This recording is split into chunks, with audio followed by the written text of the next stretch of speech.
ನಮಸ್ಕಾರ ರೈತ ಬಾಂಧವರೇ, ನಾನು ಬಸವನಗೌಡ ಎಂ.ಜಿ. ದಾವಣಗೆರೆಯ ICR ತಳಬಾಳು ಕೃಷಿ ವಿಜ್ಞಾನ ಕೇಂದ್ರದಲ್ಲಿ ತೋಟಗಾರಿಕಾ ವಿಜ್ಞಾನಿಯಾಗಿ ನಾನು ಕೆಲಸವನ್ನು ಮಾಡ್ತಾಯಿದ್ದೀನಿ. ಬಹಳಷ್ಟು ಜನ ರೈತ ಬಾಂಧವರು ಈ ಒಂದು ಮುಂಗಾರು ಹಂಗಾಮಿನಲ್ಲಿ ಮಳೆ ಬಂದ ನಂತರ ಅಡಿಕೆ ಬೆಳೆಗೆ ಬಂದಿರತಕ್ಕಂಥ ಒಂದು ಸಮಸ್ಯೆಯ ಬಗ್ಗೆ ನನಗೆ ಕರೆ ಮಾಡಿದ್ದೀರಾ. ಜೊತೆಗೆ ಸಾಕಷ್ಟು ಯೂಟ್ಯೂಬ್ನಲ್ಲಿ ಕಮೆಂಟನ್ನು ಸಹ ಮಾಡಿ ಅದ್ರ ಬಗ್ಗೆ ಒಂದು ವಿಡಿಯೋ ಮಾಡಲಿಕ್ಕೆ ಹೇಳಿದ್ದೀರಾ. ಸಾಮಾನ್ಯವಾಗಿ ರೈತ ಬಾಂಧವರಿಗೆ ಏನಪ್ಪ ಅಂತ ಹೇಳಿದ್ರೆ, ಕೆಂಪು ನುಸಿ ಅಂತಕ್ಕಂಥ ಒಂದು ಸೀಡೆ ಏನಿದೆ ಅದು ಒಂದು ಕೀಟ.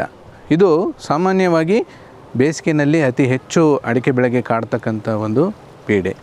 ಆದರೆ ಈ ವರ್ಷ ಏನಾಗಿದೆಪ್ಪ ಅಂತ ಹೇಳಿದ್ರೆ, ಹವಾಮಾನ ಬದಲಾವಣೆ ಅಂತಕ್ಕಂಥ ಒಂದು ನಿಟ್ಟಿನಲ್ಲಿ ನಾವೇನು ನೋಡ್ತಾ ಇದ್ವಿ, ಆ ಒಂದು ಹವಾಮಾನ ಬದಲಾವಣೆಯ ನಿಟ್ಟಿನಲ್ಲಿ ಈ ವರ್ಷ ಕೆಂಪು ನುಸಿ ಅಂತಕ್ಕಂಥ ಒಂದು ಬಾಧೆ ಮಳೆ ಬಂದ ನಂತರ ಅದರ ಒಂದು ತೀವ್ರತೆ ಜಾಸ್ತಿ ಆಗಿರ್ತಕ್ಕಂಥದ್ದನ್ನು ನಾವು ಈ ಒಂದು ಸಂದರ್ಭದಲ್ಲಿ ನಾವು ಪ್ರಮುಖ ಅಡಿಕೆ ಬೆಳೀತಕ್ಕಂಥ ಒಂದು ಪ್ರದೇಶಗಳಲ್ಲಿ ನಾವು ನೋಡ್ತಾ ಇದ್ದೇವೆ. ಸಾಮಾನ್ಯವಾಗಿ ತಮಗೆಲ್ಲ ಗೊತ್ತಿರೋ ಹಾಗೆ ಈ ಒಂದು ಕೆಂಪು ನುಸಿ ಬಾಧೆ ಏನಿದೆ, ಈ ಕೆಂಪು ನುಸಿ ಬಾಧೆ ಅಂತಕ್ಕಂಥದ್ದು ಸಣ್ಣ ಗಿಡಗಳಲ್ಲಿ ಮಾತ್ರ ಅತಿಯಾಗಿ ಕಂಡು ಬರ್ತಕ್ಕಂಥ ಒಂದು ಕೀಟ. ಸಾಮಾನ್ಯವಾಗಿ ಸರ್ವೇ ಇದರಲ್ಲಿ ಏನು ಹೇಳ್ತಿದ್ವು ಅಂತ ಹೇಳಿದ್ರೆ, 1 ವರ್ಷಕ್ಕಿಂತ 4 ವರ್ಷದ ಒಳಗಿನ ಗಿಡಗಳೇನಿದ್ದಾವೆ ಅವುಗಳಲ್ಲಿ ಇದರ ಒಂದು ಬಾಧೆ ಅದರಲ್ಲೂ ಸಹ ಬೇಸಿಗೆ ತಿಂಗಳುಗಳಲ್ಲಿ ಜಾಸ್ತಿ ಇರ್ತಾಯಿತ್ತು. ಆದರೆ ಈ ವರ್ಷ ಏನಾಗಿದೆಯಪ್ಪ ಅಂತ ಹೇಳಿದ್ರೆ, ಮಳೆ ಬಂದ ಮೇಲೆ ಈ ಒಂದು ಬಾಧೆ ಸಣ್ಣ ಗಿಡಗಳಿಂದ ಹಿಡಿದು ದೊಡ್ಡ ಗಿಡಗಳಲ್ಲೂ ಸಹ ಬಾಧಿಸ್ತಕ್ಕಂಥ ಒಂದು ಸಂಭವವನ್ನು ನಾವು ನೋಡ್ತೀವಿ. ಸರ್ವೇ ಸಾಮಾನ್ಯವಾಗಿ ಈ ಒಂದು ಗಿಡದ ಲಕ್ಷಣ ಹೇಗಿರುತ್ತಪ್ಪ ಅಂತ ಹೇಳಿದ್ರೆ, ಈ ಒಂದು ಕೀಟದ ಹಾನಿ ಬಂದಂಥ ಸಂದರ್ಭದಲ್ಲಿ 3 ಹಂತಗಳಲ್ಲಿ ಈ ಒಂದು ಕೀಟದ ಒಂದು ಹಾನಿಯನ್ನು ನಾವು ಡಿವೈಡ್ ಮಾಡ್ತೇವೆ. ಸೊ ಮೊದಲ ಹಂತದಲ್ಲಿ ಈ ಒಂದು ರಸ ಹೀರ್ತಕ್ಕಂಥ ಒಂದು ಏನು ಕೆಂಪು ನುಸಿ ಏನಿದೆ, ಈ ಕೆಂಪು ನುಸಿ ಬಾಧೆ ಮೊದಲ ಹಂತದಲ್ಲಿ ಬಂದಾಗ ಏನಾಗುತ್ತಪ್ಪ ಅಂದರೆ, ದೂರದಿಂದ ಅಡಿಕೆ ತೋಟಗಳನ್ನು ನೋಡಿದಾಗ ನಮಗೆ ಹಳದಿಯಾಗಿ ಅಡಿಕೆ ಗರಿಗಳು ಚೇಂಜ್ ಆಗ್ತಕ್ಕಂಥದ್ದನ್ನು ನಾವು ನೋಡ್ತೇವೆ. ಒಂದು ಕಾಲಕ್ರಮೇಣವಾಗಿ ಆ ಹಳದಿಯ ಎಲೆಗಳು ಕ್ರಮೇಣವಾಗಿ ಸುಟ್ಟಂತೆ ಭಾವಿಸ್ತಕ್ಕಂಥದ್ದನ್ನು ನಾವು ನೋಡ್ತೇವೆ. ಮತ್ತು ಇನ್ನೂ ಜನರಲಾಗಿ ನಮ್ಮ ರೈತರು ಮಾಡೋದೇನಪ್ಪ ಅಂತಂದರೆ, ತೋಟದ ಹತ್ರ ಹೋಗಿ ಈ ಒಂದು ಅಡಿಕೆ ತೋಟಗಳಲ್ಲಿ ಗರಿಯನ್ನು ಅವರು ಈ ಥರ ಮಾಡಿದಾಗ ಕೆಂಪು ಬಣ್ಣದ ಒಂದು ಏನು ನುಸಿಯ ಒಂದು ಲಕ್ಷಣ ಅಂದರೆ ರಕ್ತ ಬಂದಂಗೆ ಬರುತ್ತೆ ಸರ್ ಅಂತ ಹೇಳ್ತಾರೆ. ಅದು ಸಾಮಾನ್ಯವಾಗಿ ನಮಗೆ ನುಸಿಯ ಒಂದು ಬಾಧೆ ಅಂತ ನಾವು ಹೇಳ್ತೀವಿ. ಇದು ಸರ್ವೇ ಸಾಮಾನ್ಯವಾಗಿ ಮೊದಲ ಹಂತದಲ್ಲಿ ಬರ್ತಕ್ಕಂಥ ಒಂದು ಹಾನಿ. ಆದರೆ ಇತ್ತೀಚಿನ ದಿನಗಳಲ್ಲಿ ಈಗ ಕಳೆದ 1 ತಿಂಗಳಿಂದ ಮಳೆ ಬಂದ ನಂತರ ಇದರ ಹಾನಿ ದ್ವಿಗುಣವಾಗಿದೆ. ಆ ದ್ವಿಗುಣ ಆಗಿ 2ನೇ ಹಂತಕ್ಕೆ ಈ ಒಂದು ನುಸಿಯ ಬಾಧೆ ಹೋಗ್ತಾ ಇದೆ. ನಾನು ಮೊದಲೇ ರೈತರಿಗೆ ಹೇಳ್ತಾ ಇದ್ದೆ, ಕಳೆದ 15 ದಿವಸಗಳಿಂದ ರೈತರಿಗೆ ಹೇಳ್ತಾ ಇದ್ದೆ, ದ ಫಸ್ಟ್ ಸ್ಟೇಜಲ್ಲಿ ದಟ್ ಈಸ್ ಮೈಟ್ಸ್, ಸೆಕೆಂಡ್ ಸ್ಟೇಜಲ್ಲಿ ಬ್ಲೈಟ್ ಅಂತ ಕರಿತೀವಿ, ಥರ್ಡ್ ಸ್ಟೇಜಲ್ಲಿ ರಾಟ್ ಅಂತ ಕರಿತೀವಿ. ಅಂದರೆ ಈ 3 ಹಂತದಲ್ಲಿ ಇದು ನಮ್ಮ ಅಡಿಕೆ ತೋಟವನ್ನು ಹಾನಿ ಮಾಡ್ತಾ ಇದೆ.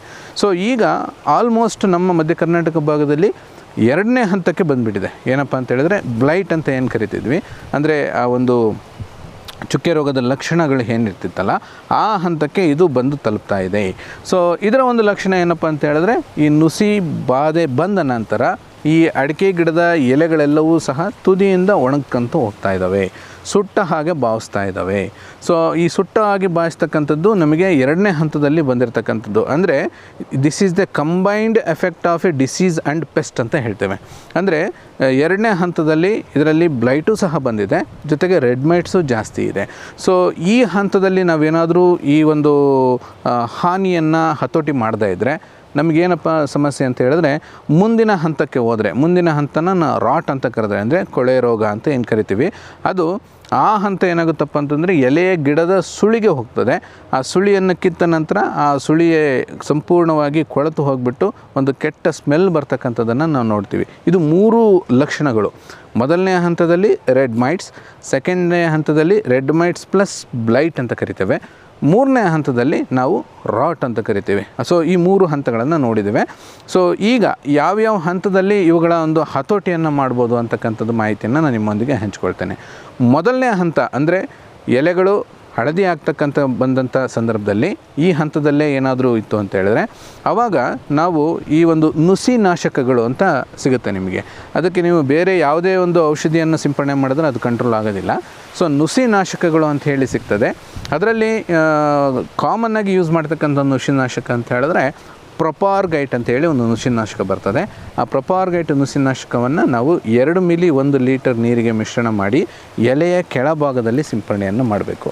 ಯಾವಾಗಲೂ ಈ ನುಸಿ ಎಲ್ಲವೂ ಸಹ ಎಲೆಯ ಕೆಳಭಾಗದಲ್ಲಿ ಇರೋದರಿಂದ ನೀವು ಮೇಲ್ಗಡೆ ಸಿಂಪರಣೆ ಮಾಡಿದ್ರೆ ಆ ಒಂದು ನುಸಿಗೆ ಇದು ನಾವು ಸಿಂಪಡಣೆ ಮಾಡ್ತಕ್ಕಂಥ ದ್ರಾವಣ ನಾಟೋದಿಲ್ಲ.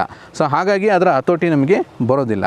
ಅಂಥ ಸಂದರ್ಭದಲ್ಲಿ ನಾವು ಏನು ಮಾಡಬೇಕು, ಒಂದು ಅಂಟು ದ್ರಾವಣ, ಒಂದು ಸಿಲಿಕಾನ್ ಬೇಸ್ಡ್ ಅಂಟು ದ್ರಾವಣವನ್ನು ಹಾಕಿಕೊಂಡು ನಾವು ಮೊದಲನೇ ಹಂತದಲ್ಲಿದ್ದರೆ ಪ್ರೊಪಾರ್ಗೈಟ್ ಅಂತಕ್ಕಂಥ ಒಂದು ಔಷಧಿಯನ್ನು ನಾವು 2 ml ಪ್ರತಿ ಲೀಟರ್ ನೀರಿಗೆ ಮಿಶ್ರಣ ಮಾಡಿ, ಜೊತೆಗೆ ಯಾವುದಾದ್ರೂ ಒಂದು ಲಘು ಪೋಷಕಾಂಶವನ್ನು 4 ml 1 ಲೀಟರ್ ನೀರಿಗೆ ಮಿಶ್ರಣ ಮಾಡಿ ಎಲೆಯ ಕೆಳಭಾಗದಲ್ಲಿ ಸಿಂಪಡಣೆ ಮಾಡಿದ್ರೆ ಅದು ಹತೋಟಿಗೆ ಬರ್ತದೆ. ಇನ್ನು 2ನೇ ಹಂತದಲ್ಲಿದ್ದರೆ, ಅಂದರೆ ಸೆಕೆಂಡ್ ಸ್ಟೇಜ್ ಅಂತ ಏನು ನಾವು ಕರಿತೇವೆ, ಅದರಲ್ಲಿ ಬ್ಲೈಟ್ ಪ್ಲಸ್ ಮೈಟ್ ಇದ್ದಂಥ ಸಂದರ್ಭದಲ್ಲಿ ನಾವು 2 ಔಷಧಿಗಳನ್ನು ನಾವು ಸಿಂಪಡಣೆ ಮಾಡಬೇಕಾಗ್ತದೆ. ಒಂದೇನಪ್ಪ ಅಂತ ಹೇಳಿದ್ರೆ, ಅಕ್ಯಾರಿಸೈಡ್ ಆಗಿ ನಾವು ಹೆಕ್ಸಿಥಯೋಜಾಕ್ಸ್ ಅಂತೇಳಿ ಒಂದು ಔಷಧಿ ಬರ್ತದೆ, ಅದು ಸಹ ಅಕ್ಯಾರಿಸೈಡ್. ಹೆಕ್ಸಿಥಯೋಜಾಕ್ಸ್ ಅದು ನಮಗೆ 1.5 ಇಂದ 2 ml 1 ಲೀಟರ್ ನೀರಿಗೆ ಮಿಶ್ರಣ ಮಾಡ್ಕೋಬೋದು. ಅದರ ಜೊತೆಗೆ ನಾವು ಒಂದು ರೋಗನಾಶಕವನ್ನು, ಯಾಕೆಂದರೆ ಬ್ಲೈಟ್ ಬಂದಿರೋದ್ರಿಂದ ನಾವು ಒಂದು ರೋಗನಾಶಕವನ್ನು ಮಿಶ್ರಣ ಮಾಡಬೇಕಾಗತ್ತೆ. ಅದರಲ್ಲಿ ಪ್ರೋಪಿಕೊನೊಜೋಲ್ ಅಂತಕ್ಕಂಥ ಒಂದು ರೋಗನಾಶಕ, ಹೆಕ್ಸಿಥಯೋಜಾಕ್ಸ್ 1.5 ml 1 ಲೀಟರ್ ನೀರಿಗೆ, ಜೊತೆಗೆ ಪ್ರೋಪಿಕೊನೊಜೋಲ್ 1 ml 1 ಲೀಟರ್ ನೀರಿಗೆ, ಒಂದು ಲಘು ಪೋಷಕಾಂಶದ ಮಿಶ್ರಣ 4 ml 1 ಲೀಟರ್ ನೀರಿಗೆ ಮಿಶ್ರಣ ಮಾಡಿ, ಅದರೊಂದಿಗೆ ಅಂಟು ದ್ರಾವಣವನ್ನು, ಸಿಲಿಕಾನ್ ಬೇಸ್ಡ್ ಅಂಟು ದ್ರಾವಣವನ್ನು 0.2 ml 1 ಲೀಟರ್ ನೀರಿಗೆ ಮಿಶ್ರಣ ಮಾಡಿ ನಾವು ಎಲೆಯ ಕೆಳಭಾಗದಲ್ಲಿ ಸಿಂಪಡಣೆ ಮಾಡಿದ್ರೆ 2ನೇ ಹಂತದಲ್ಲಿರ್ತಕ್ಕಂಥ ಇದನ್ನು ನಾವು ಕಂಟ್ರೋಲ್ ಮಾಡ್ಬೋದು. ಇನ್ನು ಸ್ವಲ್ಪ 3ನೇ ಹಂತಕ್ಕೆ ಹೋಗಿತ್ತು ಅಂದರೆ ಕೊಳೆ ರೋಗದ ಹಂತಕ್ಕೆ ಏನಾದರೂ ಬಂದಿತ್ತು ಅಂತ ಹೇಳಿದ್ರೆ, ಆವಾಗ ನಾವೇನಪ್ಪ ಅಂತ ಹೇಳಿದ್ರೆ ಮೆಟಲಾಕ್ಸಿಲ್ ಪ್ಲಸ್ ಮ್ಯಾಂಕೋಸೆಬ್ ಕಾಂಬಿನೇಷನ್ ಇರ್ತಕ್ಕಂಥ ರೋಗನಾಶಕವನ್ನು 2 ಗ್ರಾಮ್ 1 ಲೀಟರ್ ನೀರಿಗೆ ಮಿಕ್ಸ್ ಮಾಡ್ಕೋಬೇಕು. ದೆನ್ ಫೆನ್ಪೆರಾಕ್ಸಿಮೇಟ್ ಅಂತ ಹೇಳಿ ಒಂದು ಔಷಧಿ ಬರ್ತದೆ, ಅದನ್ನು 1 ml 1 ಲೀಟರ್ ನೀರಿಗೆ ಮಿಶ್ರಣ ಮಾಡಿ ಒಂದು ಲಘು ಪೋಷಕಾಂಶದೊಂದಿಗೆ ನಾವು ಈ ಮಿಶ್ರಣವನ್ನು ನಾವು ತಯಾರು ಮಾಡಿಕೊಂಡು ಅದನ್ನು ಎಲೆಯ ಕೆಳಭಾಗ, ಎಲೆಯ ಮೇಲ್ಭಾಗ ಮತ್ತು ಸುಳಿಗೆ ನೆನೆಯೋ ಹಾಗೆ ನಾವು ಸಿಂಪಡಣೆಯನ್ನು ಮಾಡಬೇಕಾಗ್ತದೆ. ಸೊ ಈ ಇಷ್ಟು ಕ್ರಮಗಳನ್ನು ಅನುಸರಿಸಿದರೆ ನಾವು ಈ ರೋಗದ ತೀವ್ರತೆಯನ್ನು ಹರಡುವುದನ್ನು ನಾವು ನಿಲ್ಲಿಸ್ಬೋದು. ಒಂದು. ಎರಡನೇದೇನಪ್ಪ ಅಂತ ಹೇಳಿದ್ರೆ, ಬಹಳ ಪ್ರಮುಖವಾಗಿ ಇದು ಮುಂಗಾರು ಹಂಗಾಮಾಗಿರೋದ್ರಿಂದ ತೋಟಗಳಲ್ಲಿ ಹಸಿರೆಲೆ ಗೊಬ್ಬರದ ಗಿಡಗಳನ್ನು ಬೆಳೆಸ್ಕೊಳ್ಳಿ. ಸೊ ಈ ಹಸಿರೆಲೆ ಗೊಬ್ಬರದ ಗಿಡಗಳನ್ನು ಬೆಳೆಸಿ ನಾವು ಮಲ್ಚಿಂಗ್ ಮಾಡೋದ್ರಿಂದ ಮತ್ತು ತೋಟದಲ್ಲಿ ಆಂತರಿಕ ಉಷ್ಣಾಂಶ ಕಡಿಮೆ ಆಗೋದ್ರಿಂದ ಈ ರೀತಿಯ ಒಂದು ನುಸಿಗಳ ಬಾಧೆಯನ್ನು ಕಡಿಮೆ ಮಾಡಲಿಕ್ಕೂ ಸಹ ಇದು ನಮಗೆ ಸಹಾಯ ಆಗುತ್ತೆ. ಸೊ ಈ ಎಲ್ಲ ಕ್ರಮಗಳನ್ನು ಅನುಸರಿಸಿದರೆ ಈಗ ಪ್ರಸ್ತುತವಾಗಿ ಅಡಿಕೆಗೆ ಬಂದಿರತಕ್ಕಂಥ ಈ ಸಮಸ್ಯೆಯನ್ನು ನಿವಾರಣೆ ಮಾಡಿಕೊಳ್ಳಿಕ್ಕೆ ಇದು ಅನುಕೂಲ ಆಗುತ್ತೆ ಅಂತ ಹೇಳಿ ನಾನು ಈ ವಿಡಿಯೋದ ಮೂಲಕ ತಮಗೆ ಮಾಹಿತಿಯನ್ನು ಕೊಡಲಿಕ್ಕೆ ಇಚ್ಛೆಪಡ್ತೇನೆ.